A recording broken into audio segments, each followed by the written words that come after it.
Welcome to Business Innovators Radio, featuring industry influencers and trendsetters sharing proven strategies to help you build a better life right now.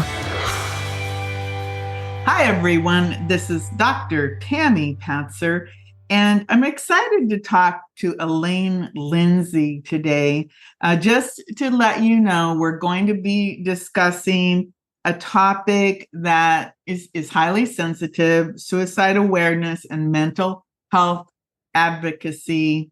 But I just have a feeling that it's something that we need to talk about, and that there's somebody out there listening who they might need to hear the message today. So I think that's what we're going to focus on. And then Elaine, I know you are also into search engine optimization and you have a lot of social media expertise. So I'll invite you back another time and we'll focus on that topic. How's that?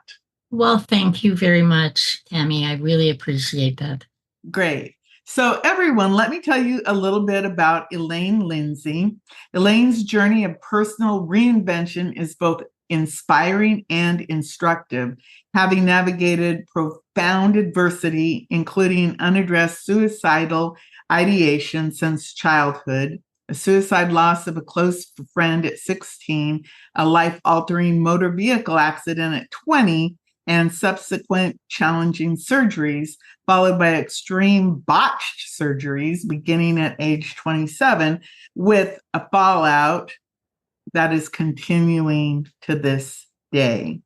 Elaine has emerged from more than 50 years of struggle with unyielding tenacity and a zest for life.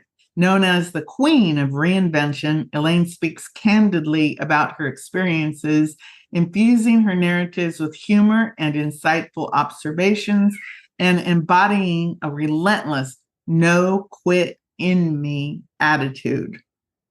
Driven by a profound mission to shatter the silence, stigma, and shame surrounding suicide loss, ideation, and mental health, Elaine is passionately committed to open, often challenging conversations around the critical topics of her mission.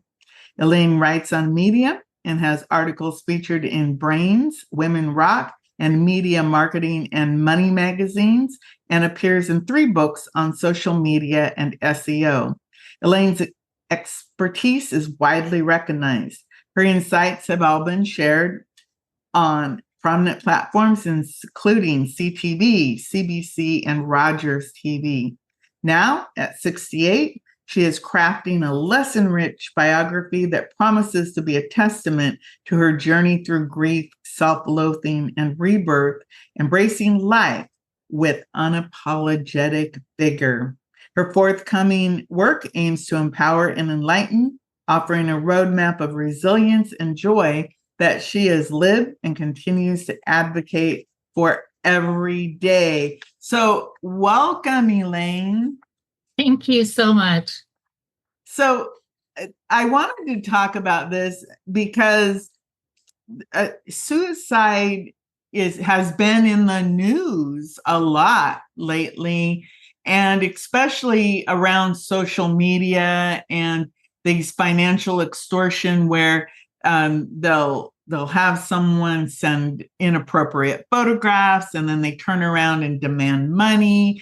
And some of these young people, they just don't know what to do. So they actually end up killing themselves over these photographs because they were duped into sending these photographs thinking they were sharing with another teenager when in fact they weren't. But I wanted to start with you and your story. And I've always had this question about what is suicide ideation. I've heard that terminology, but I don't really know what it means. Can you just start with maybe just that definition and then go ahead and go into your background? Thank you. That's a really great place to start. And to be honest, I didn't know that term either till about 3 years ago.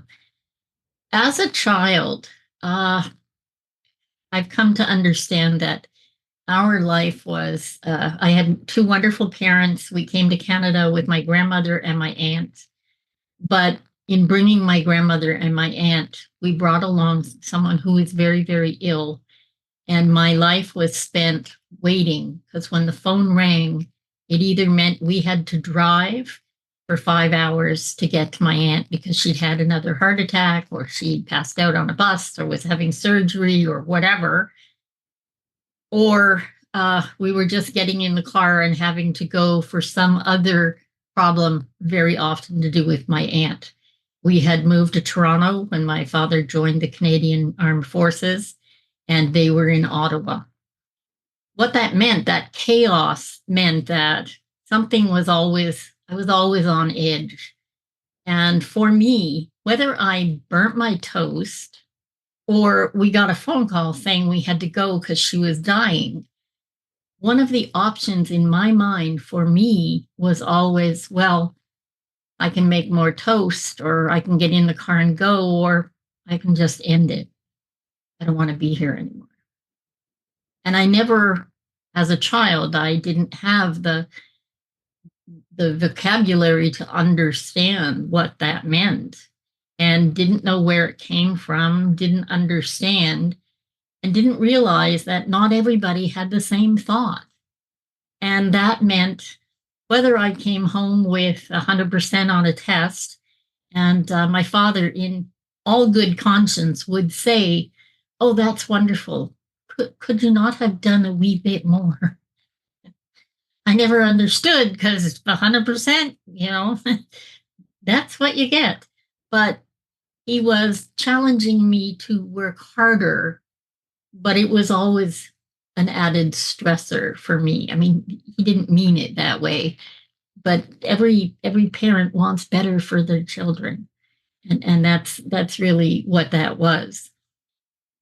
When I was 16, I actually hitchhiked across this large country of Canada to Vancouver 2 days after my 16th birthday, which happens to be in November. So it was actually really cold.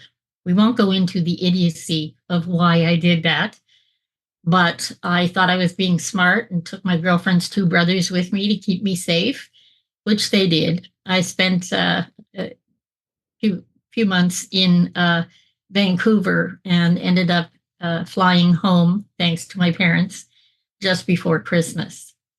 When I came home, my friend Andrea was really angry with me that I had taken off on everybody and didn't tell anybody. And we had this big discussion over Christmas. And then New Year's Eve, she left us. She took her own life, and we have no idea why. All of our friends were affected, but because of the suicidal ideation, it affected me differently than everybody else. It brought to the forefront just what that meant in my head every time I said I was going to exit. She had done it. And on one hand, it reinforced for me that, well, everybody must think like this. But I think it terrified me because it meant I could be next. And unfortunately, the whole concept, everything to do with this, my good friend was Jewish, and the rest of our little crew of 5 were Catholic. It was being buried within 24 hours. I'm Scottish, Irish. When someone dies, you go through all kinds of palaver, and it's almost like parties. Everybody has to view and everybody has to tell their stories. Not at all what happened with Andrea. It was very, very quick and very terrifying. And it became for me a need to escape. I did not want to feel what I was feeling. I didn't want to think about what was going on in my head. And the only way to really do that was to drink and find drugs and stay not present. My poor parents didn't know what to do with me. And after a couple of months, they thought it best to take me home to Scotland. And we went home for 6 weeks in April, I believe. And basically, for me, it just meant I had a whole new group of friends that I could drink and get high with and could stay and outside of my feelings and not acknowledge anything, which was not a good plan at all. Uh, Going ahead 4 years, in that in those 4 years, I spent a great deal of time at the cemetery, and not knowing why I was there or what I expected, but I now know I was just looking for some kind of answer, something that would maybe make sense in my mind of all the things that were going on in my head. Life didn't stop, however. Life went on. I was not really present or happy with what I was doing. Had never really been happy with me per se, and I ended up getting married right out of high school. Uh, we were supposed to be married in October. We ended up getting married in July. I was pregnant at the time. My parents were being transferred back to Toronto. Didn't want me to get married, wanted me to go to Toronto with them, have the baby, and just, life would go on. And I wasn't having any of that. So we got married and we started life. And when my daughter was almost 2, I went out in the middle of the night to pick up someone who had been picked up for drinking and driving and to give them a lift home. Unfortunately, there was a problem with the dimmer switch on my car, and a policeman at the station was a friend of my grandmother's. He fixed my car and told me I had to drive with no lights. So in driving this person home, we went through 2 counties kind of, and the second county had policemen who pulled me over. And it just so happened they pulled me over in front of Andrea's grave. He told me to turn the lights on. My car stalled. I told him he stalled it, start it, and he went back to the gas station just down the highway to get some booster cables because he didn't have any. He didn't set up any flares when he left. My car was on the highway because the snowbanks were so large we couldn't get it off the highway. When he came back, he explained he didn't know how to use booster cables, which I found kind of odd. So I was standing closest to the left hand or the right hand lane of the highway. It was a 4-lane highway. And he was on the side closest to the snowbank. The hood was up on my Mustang and his car. And as the lights hit the curve from the car coming towards us, he saw the lights and he dove into the snowbank and saved himself. I was crushed between the 3 cars. And when the cars bounced off, I went up in the air and landed 2 lanes over in the highway.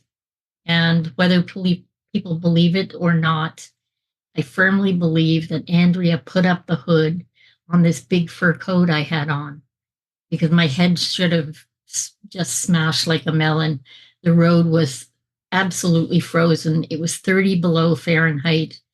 It was 2:30 in the morning. It was 1976. No cell phones, no beepers, no nothing. The young man that hit my car, who I didn't blame because he couldn't have seen it, he ran up to a restaurant and woke the people up at the house that was attached to get an ambulance. It took a long time. I don't know what that is. I was going in and out of consciousness on the highway and could only feel this, like the biggest blister you can imagine. What I didn't know was it was my leg. From my calf all the way up to the top of my thigh, I was missing a whole chunk of my leg, my femur, everything. It had been ripped out by the engine of my Mustang. And while lying there, something was on my arm towards my shoulder. I'm later told it was my foot on my left side. My legs were broken in multiple places. My arm was dislocated, so it was up in the air. And I don't know where this woman came from, but some woman appeared at some point And there were people around us, but she kept saying, "You're going to be okay," as she held my hand. And as she held my hand, it was so excruciatingly painful because it was so badly dislocated. She didn't know that. She was trying to comfort me. I was lucky that it was as cold as it was because my femur and everything was, I mean, there was blood everywhere.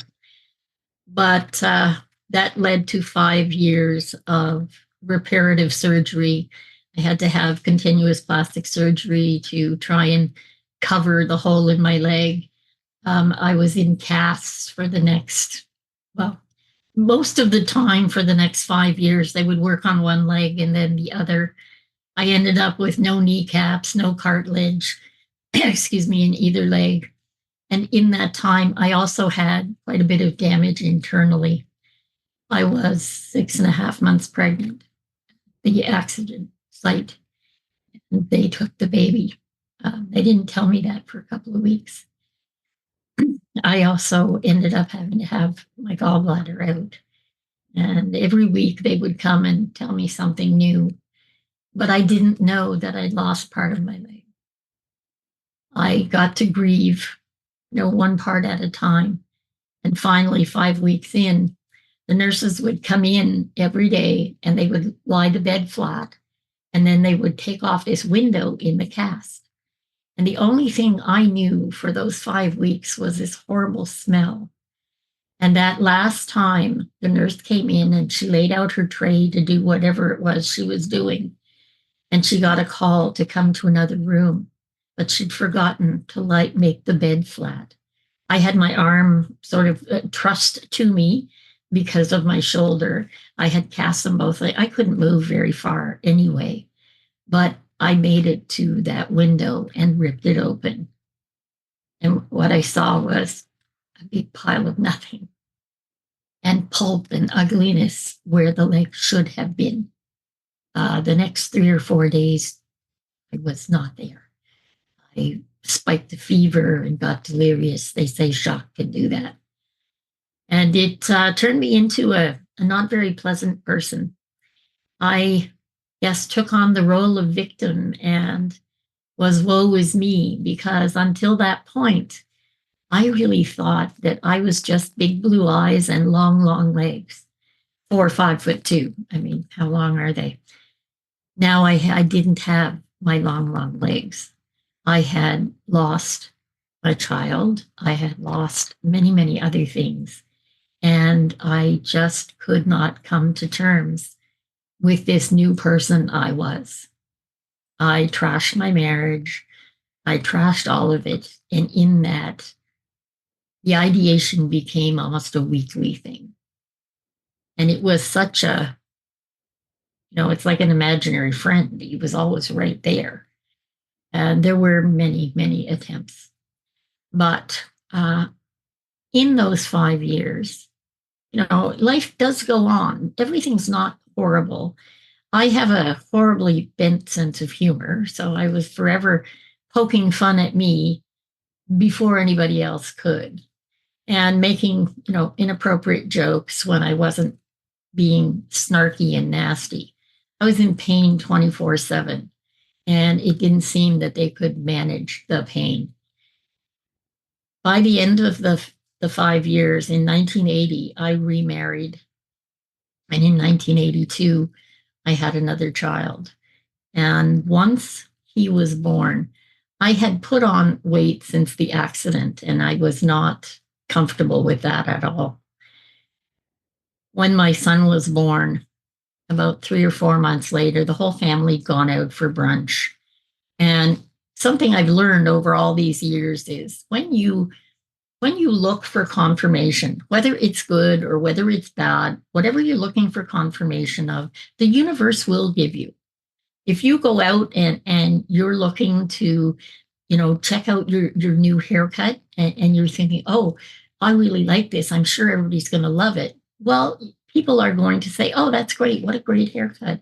You look good. The universe is giving you that confirmation. But in the same vein, when you are looking for confirmation of something not good, that works too. And I was absolutely disgusted with me. I hated me. I had put on weight. I was disgusting. There was not a good thought in my head about me. And at that brunch, I went into the washroom.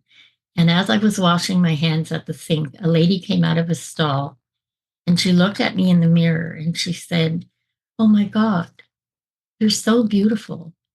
Why are you fat?" And for me, that was the confirmation I needed because you see, I had heard about a new weight loss surgery. It was called a vertical banded gastroplasty. And very few places were doing it because it was new, it was experimental. But I just knew this is what was going to fix me. That was what was in my head.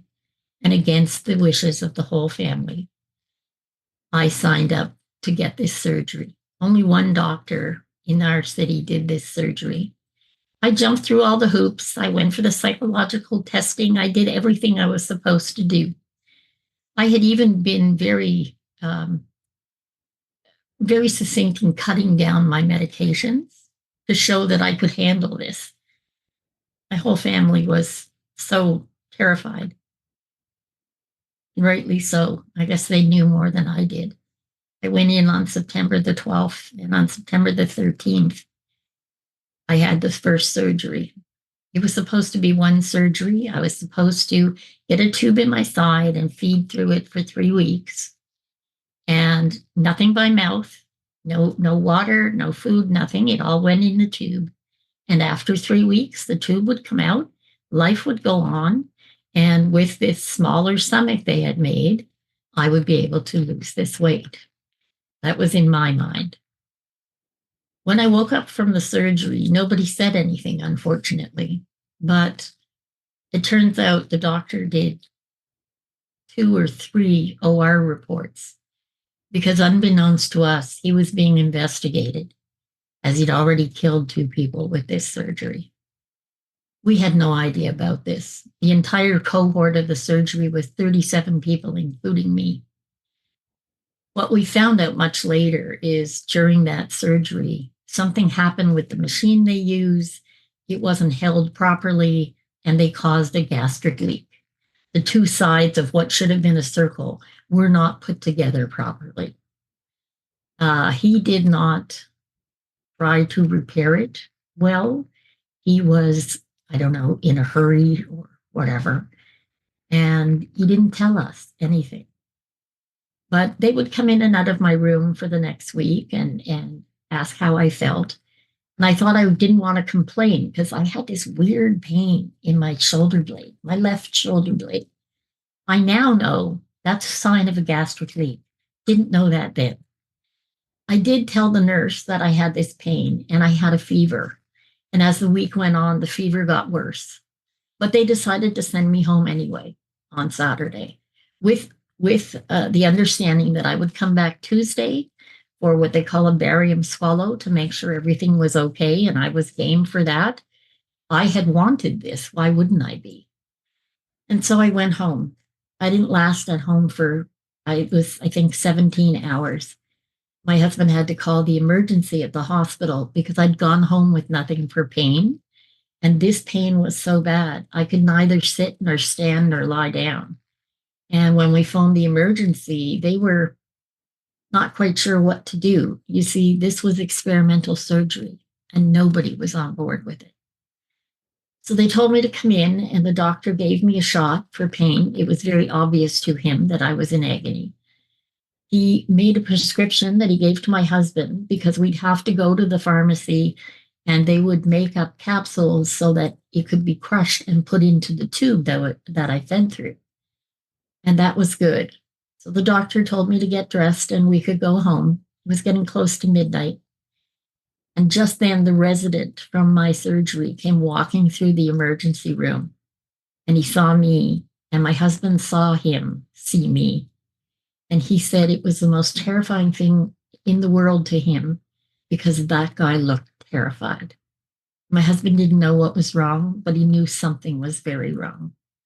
The next thing you know, I'm told, you can't go anywhere. And they brought in the head of X-ray and all hell broke loose. And I was wheeled on a gurney And the next thing I know, I was back in surgery. I was told when I came out that I had a gastric leak, and we weren't told again what was done in the surgery. Turns out nothing useful. When they took me to a room, the only place they could put me was in a cancer ward. I was in a room with 3 other people. One died each day for the next 3 days. And then I guess my lung collapsed because they had to put in a chest tube. I had developed an abscess. On the 5th day, I had got peritonitis as I was going septic. And on the 7th day, they took me back to the OR. That morning, September 28th, was my daughter's birthday. This would be operation number 3. Again, he made 3 different OR reports, and they all say something different. I only know this because we found this out 12 years later in court. It's unfortunate, but in that surgery, my heart stopped. And at one point, I stopped breathing. Those 2 things, we're not sure of the timing, but we do know now that when my heart stopped, he wanted to cover his tracks. So he took everything apart that he'd done. I no longer had my stomach stable. But when you do that much work in organs inside over and over again in such a short period, the organs and the skin and the whole body becomes what they call friable, which means they can't sew you together. It's just like mush. And he ended up having to leave me open and packing me from stem to stern because it had to heal from the inside. But when I stopped breathing, I guess he really panicked and decided that if I was going to stay alive, they were going to have to make sure no secretions got to the stomach. So he brought in another surgeon who he asked to slit my throat and divert my esophagus out my neck. I had never heard of this. To this day, have not heard of this being a useful surgery. And when I woke up in ICU, where I stayed for 11 days, there were so many tubes coming out of me, there weren't enough suction machines on the wall to handle them all. They had to use 3 or 4 on the ground. That was called gravity suction. But now I had a hole in my neck. It was only the size of like the end of my pinky, a small hole. But what was happening was the saliva was coming out and it was literally blistering my skin. Now, saliva seems to be like battery acid, and it just, picks away at your skin. I was blistered and it would get redder and it would bleed. It was really very uncomfortable. And some of the tubes, one of the tubes on my right-hand side, the bigger tube, we're not sure even at this point where it went. But I had him for 7.5 months. So I called him Hugo, because you go where I go. He actually went home with me. The hole in my neck, when I finally went to the hospital room, the nurses who had seen me before felt really bad because we're now bordering on a month and a half, and I have had nothing by mouth. My lips are all blistered. Yes, I'm getting sustenance through the tube in my side, and that is definitely keeping me alive. But one of the nurses came in one night and she said, as soon as everybody's gone, all the visitors, we have a surprise for you. It's like, oh, okay.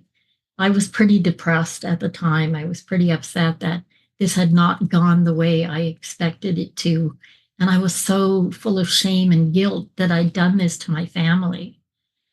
The nurses came in and they brought a popsicle. And they brought towels from all over the hallway because we had to stuff the towels around my neck so I could have the popsicle because it would drip out the hole in my neck.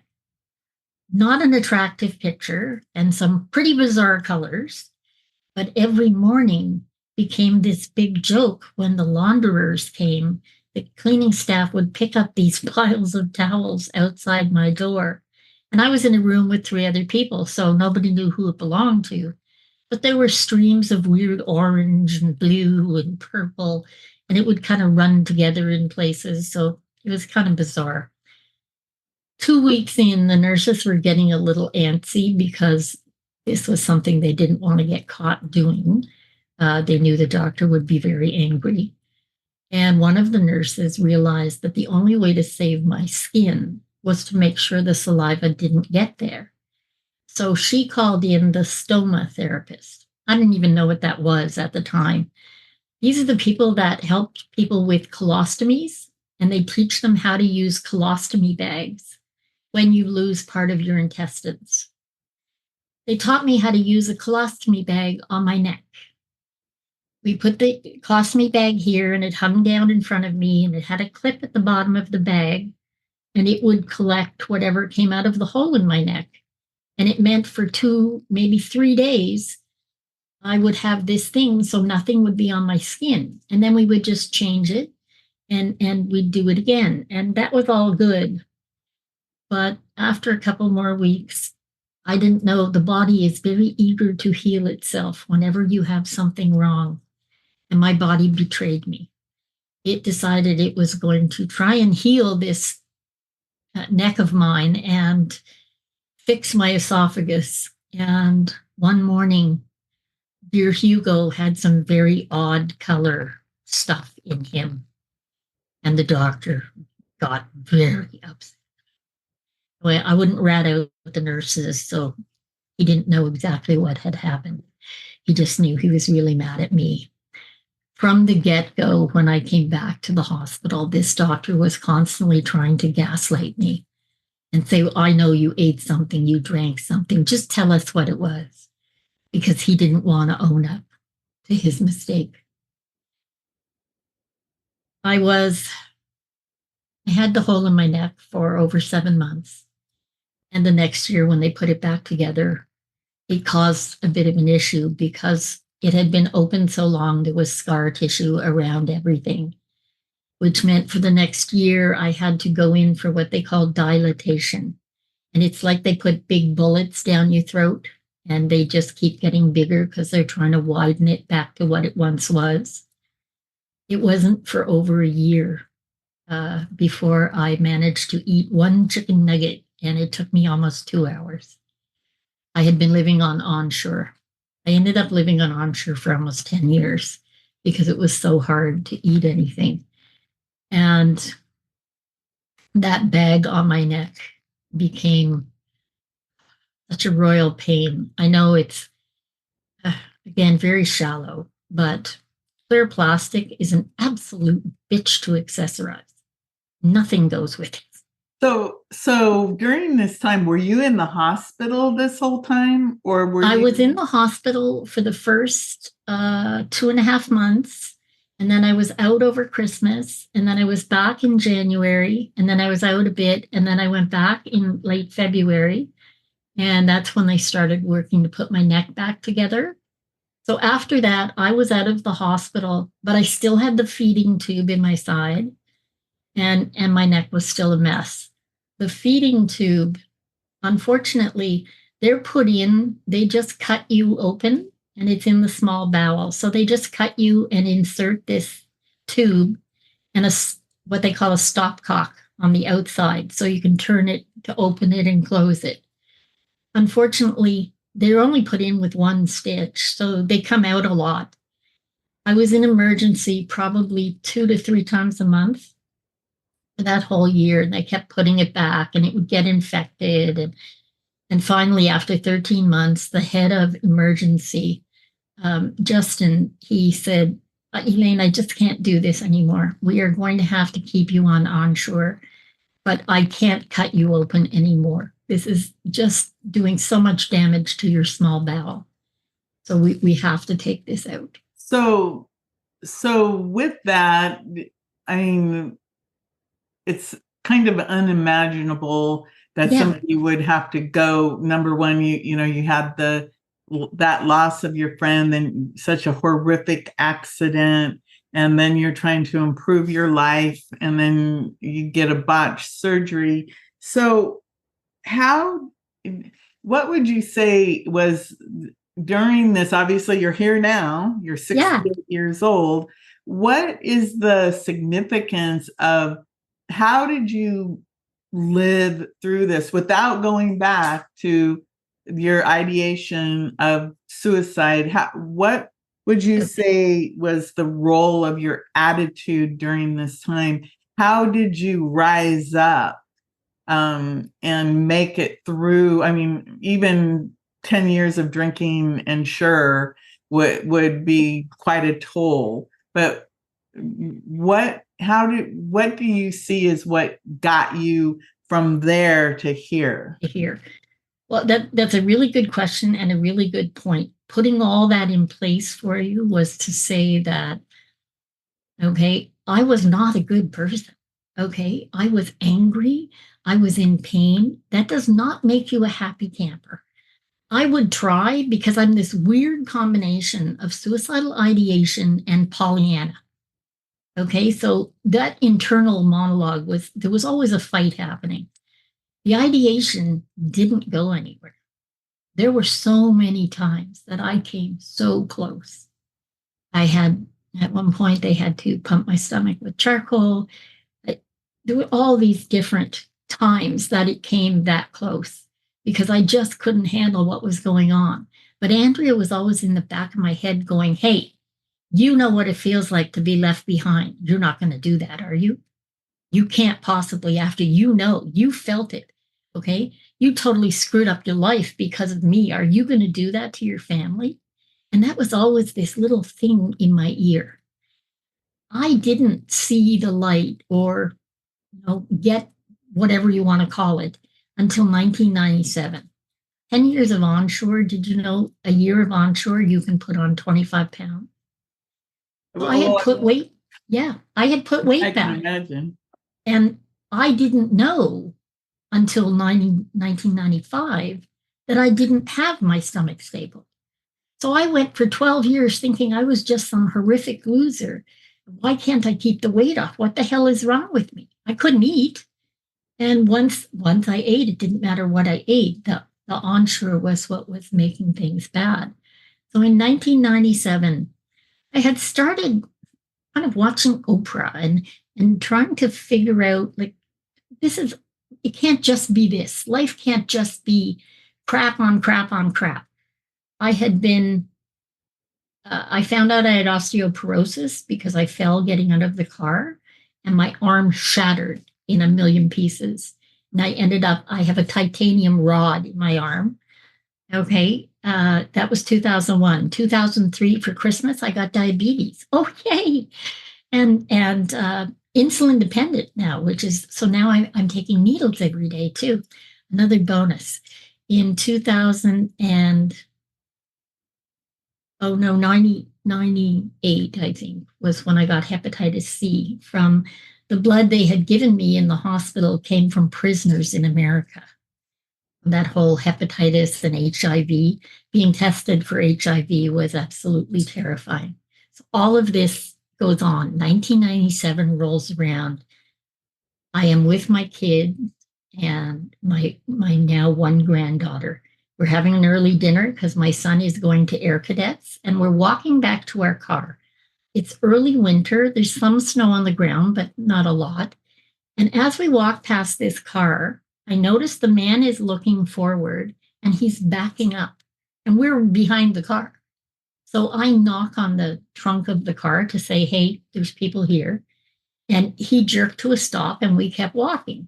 The next thing you know, this giant man gets out of the car and he's, you effing bitch, what's wrong with you people? Can't you wait? And he's just screaming his head off. And my daughter said, oh, there's a child here. Like, are you mental? Get lost. And I told him to go fly a kite or whatever. And we kept walking. Well, he got in his car and he drove his car up to where we were. And I was stepping around the car. I don't know where the kids were in relation to the car. It's all foggy. But my daughter screamed and I looked up and he was turning his car in to hit the kids. and I stepped in the way and ended up on the hood of his car. He tried to back away with me on the hood of his car, but there were people in the parking lot and he wasn't going very fast. But he had hit my legs, my very damaged legs. And as I slid off the hood of his car, people were coming around and they're trying to handle my kids and they're telling him he has to wait. Somebody's called the police. And finally an ambulance comes. And I am so, I don't know, vain is the word I came up with. I am so worried about the paramedics having to pick up this fat woman off the ground. And I am so mortified at that I struggle to help them put me on the gurney, making my leg worse. But when I got into that ambulance, it was like somebody hit me with a sledgehammer. And it was just this big aha moment. What the hell is wrong with you? Oh my God, you just got hit by yet another car. This can't be all there is to life. There's got to be more than this. I mean, it just can't be shit, shit, shit. And my hand is, no, you, common denominator. Take a good look. And I thought, oh my God, I have to change me. Oh, hang on, what is this? And I started finding every book I could, the Ninth Insight, the Four Agreements, anything I could get my hands on, and researching anything and everything to do with who we are, what are we doing here? Like, what is this? And I came to learn that I'm the captain of this ship, and I have the choice. I can choose to be a nasty bitch, to do nothing but be in pain, or I can choose to be grateful for the fact that I'm alive, that I have beautiful children, that I am a lucky, lucky human being. And I can choose to go on that way and look for the good. I can choose to dump misideation and let Pollyanna take over. And that's really what I started doing. And in 2004, I found a spiritual mentor, and she taught me to meditate and visualize and taught me that I was not this black-hatted monster that I thought I was. I thought and told people I'd be here forever because God didn't want me and the devil was afraid I was after his job. And today I know I thought it was funny, but that is a horrible way to think of oneself. And I learned after 2004, you got to learn by liking you. I'm not fully at the love me yet, but I'm working on it. But the grateful piece, I have always been grateful. The Pollyanna piece has always been grateful for everything. And the ideation piece, I can't beat it into submission. I can't fire hose it out of here. I can't even meditate it away. It's a piece of me. I have to just accept it and love it for what it is and make a way for all of those inner bits to work together. And oh my God, life is amazing. You know, when you start looking at people differently and when you get out of that victim mode and when you really open your eyes and allow yourself to live, and every day that I can get up, okay, I don't walk well. It's not pretty, but I'm walking. I have friends who can't walk. I'm pretty damn lucky. And being grateful for that and for everything else just makes more things happen that are good. And people are so nice. And my husband and my kids think it's hilarious because all of a sudden it's just, oh my God, that person was so nice, or that one was so nice. And that's a change from the grumpy person who didn't say a whole hell of a lot about anyone, who was too busy making jokes about what a gimp I am. And, you know, just horrible, horrible things to and about me that I had to let go of and learn to be grateful for the skills that I have. Be thankful for the fact that people are accepting, and understand that, you know what? I'm damn lucky. So, Elaine, you are the host of Suicide Zen Forgiveness podcast. If somebody wants to listen to that, how can they listen to it? Okay, the address is www.americanszf.com. That's the F as in Frank .42.com. If you just type in Suicide Zen Forgiveness, it will also come up, and you can find me in search as well. I'm always at the corner of search and social. My daytime job, if you will, is digital integration. I've been working online since there was a dial-up modem. I've been working with computers since the 80s because it was the only thing I could do from my hospital bed. So I'm pretty easy to find. Okay, great. So everyone, if you want to find out more about Suicide Zen Forgiveness and Elaine Lindsay, thank you so much for sharing that story with us and giving, obviously think about it. Many people, a lifetime of pain, but yet you have now had that aha moment where you realize that there's still good in life and that life, of course, is worth living. I think that's really important that people realize that no matter what happens along the way, here you are, you're 68 years old, and you're here to share that story with us so that other people can understand that there's hope. Let me let you leave with the last words today. What would you like to leave everyone with? Make the very most of your today, every day. Everyone, make the most of your today, every day. We've been speaking with Elaine Lindsay. This is Dr. Tami Patzer. Go make it a beautiful day. Thanks for listening to Business Innovators Radio. To hear all episodes featuring leading industry influencers and trendsetters, visit us online at businessinnovatorsradio.com today.